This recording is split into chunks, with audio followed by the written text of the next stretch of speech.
Okay, so this story is about fairies, I think. So I was within that first 2 weeks that we've been talking about, where all of this incredible stuff happened, initiated by my diving into meditation and asking for these experiences.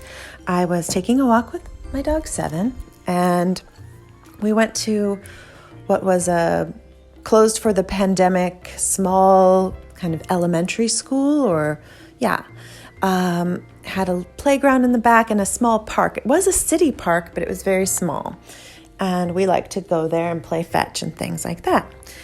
So, because I'm just feeling curious and creative, this is so important.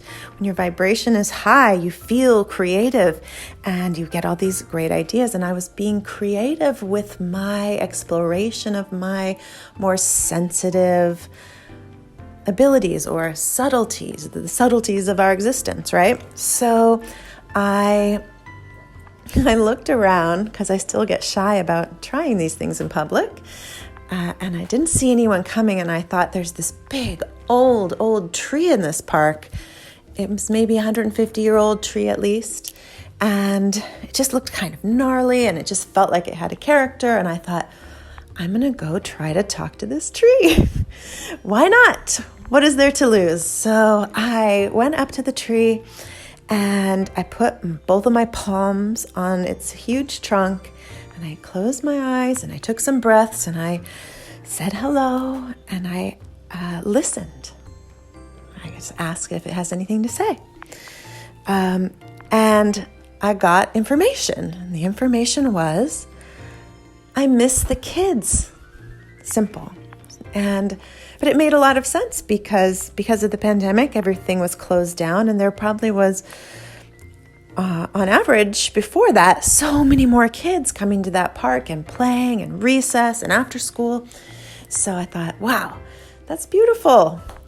Let me see if I can try to describe how the information came. It was not like I heard the tree, like Treebeard in Lord of the Rings, going like, I miss the tree and the kids. It was more like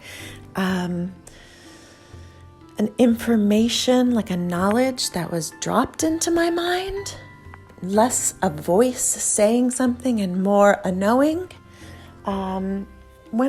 Since then, I've had a few experiences communicating with plants, and it's similar to that, like a package of information that has knowledge and a feeling.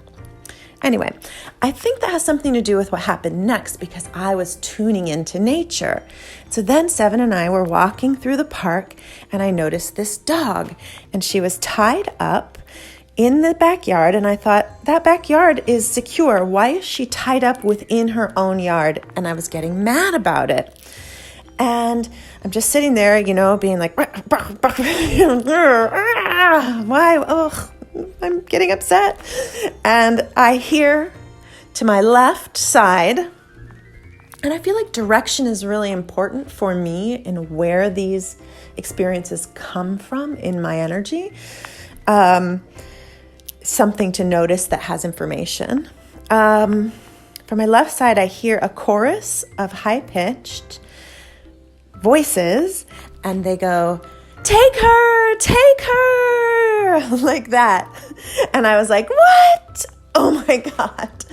So, and that's all. And I thought, well, this was like a big experience for the very beginning of learning about this kind of stuff. I took it a little too seriously, and I thought like I was being given some kind of edict from on high, like I had to do it. And I was like torn about it. You never have to do anything fairies sing-song at you. I'll just say that now because I couldn't steal her. But what I did end up doing was writing a letter because I really thought about it and kind of agonized over it. But I ended up following what I was comfortable with, and I wrote the owners a letter and mailed it to them with my phone number and said that somebody at the park told me that they were looking to rehome their dog. And they said, who? And I said, I can't remember their names.